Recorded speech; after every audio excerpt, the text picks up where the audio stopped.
আপনারা তো একটা সঠিক হিসাব দিতে হবে যে এই পর্যন্ত আমার এখানে কয়জন বললাম যে 600 মানুষ আমি দাপন কাপন করছি। মুখে বললে হবে না, আমার রেজিস্টার আছে না, আমার কাছে তো ডকুমেন্ট আছে, কিছু তো আছে কম।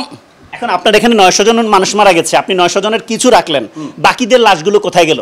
আমরা যে কবরটা দেই সেটা ঘুষ দিয়ে গোপনে কোনো রসিদ ছাড়াই বেশিরভাগ কবর দেই। আপনি কোনো চিকিৎসা করেন না, কোনো হসপিটালে পাঠান না, আপনার এখানে অপারেশন থিয়েটার নাই, তাহলে অপারেশনের দাগ শরীরে আসবে কিভাবে? আপনি এই পর্যন্ত যে কয়জনের মরদেহ দাফনের তথ্য দিয়েছেন এবং বিভিন্ন যে কবরস্থানগুলো থেকে তথ্য নিয়ে সেই সংখ্যার সাথে মিল খুঁজে পাওয়া যাচ্ছে না, আপনি আসলে কতজনের মরদেহ দাফন করেছেন এই পর্যন্ত? আমরা যে কবরটা দেই সেটা ঘুষ দিয়ে গোপনে কোনো রসিদ ছাড়াই বেশিরভাগ কবর দেই, এবং আমার কাছে যে কটা বৈধ কাগজ আছে এবং এই কবরটা দেওয়া। তার মানে কি আপনি বলতে চাচ্ছেন যে আপনি যে কবরগুলো দিয়েছেন সেই কবরের সঠিক তথ্যগুলো আপনার কাছে নাই, তাহলে মরদেহগুলো কোথায় যায়?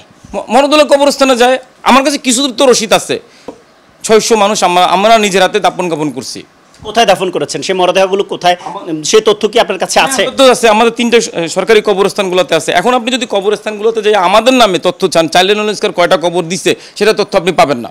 কারণ পাবেন না, তাদের আমরা ঘুষ দিয়ে গোপনে দাপন কাপন করেছি, এটা ওপেন বলতেছি আমি। আপনি দাফন করতে ঘুষ কেন দিলেন? ঘুষ দিতে হয়, মানে আমি মরা নিয়ে কতক্ষণ বসে থাকবো, আমি কোন কোন কবরস্থানে ছুটবো? অভিযোগ তো আপনি এই সুযোগটাই নিচ্ছেন, আপনি এই সুযোগটা নিয়ে, যেহেতু আপনি মরদেহের ব্যাপারে তথ্য আসছে, সেই সুযোগটা নিয়ে আপনি মরদেহ দাফন না করে তার বিভিন্ন অঙ্গ প্রত্যঙ্গ কেটে বিক্রি করছেন। এবং বিক্রি করছি ভাই, কোথায় বিক্রি করছি?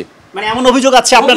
তো হবে না, প্রমাণ দেখান, প্রমাণ দেখান। আপনারা অভিযোগ করলেই হবে, আপনি প্রমাণ দেখাবেন না আমারে। আপনারা তো একটা সঠিক হিসাব দিতে হবে যে এই পর্যন্ত আমার এখানে কয়জন।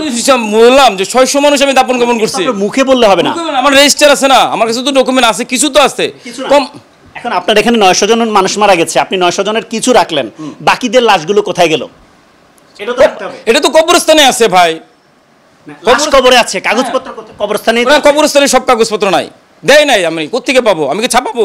সেই কারণে আপনি বিপদে পড়েছেন। হ্যাঁ, কবরস্থানে আপনাকে গোপনে 14,000 টাকা দিলে আপনি দিয়ে চলে যাচ্ছি কবর দিয়ে, কারণ আমি জানি এই অজ্ঞাত মানুষগুলো কোনোদিন কেউ খুঁজতে আসবে না। সেটা কি আমার অন্যায়? আপনি তো চাইলে আঞ্জুমান মফিদুল ইসলামের মাধ্যমে ইসলামে বলেন নিতে, কোনোদিন নিছে না।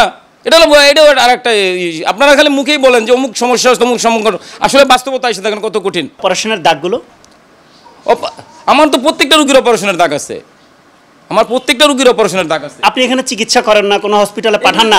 এক মিনিট, আপনি কোনো চিকিৎসা করেন না, কোনো হসপিটালে পাঠান না, আপনার এখানে অপারেশন থিয়েটার নাই, তাহলে অপারেশনের দাগ শরীরে আসবে কিভাবে? আসবে না কেন?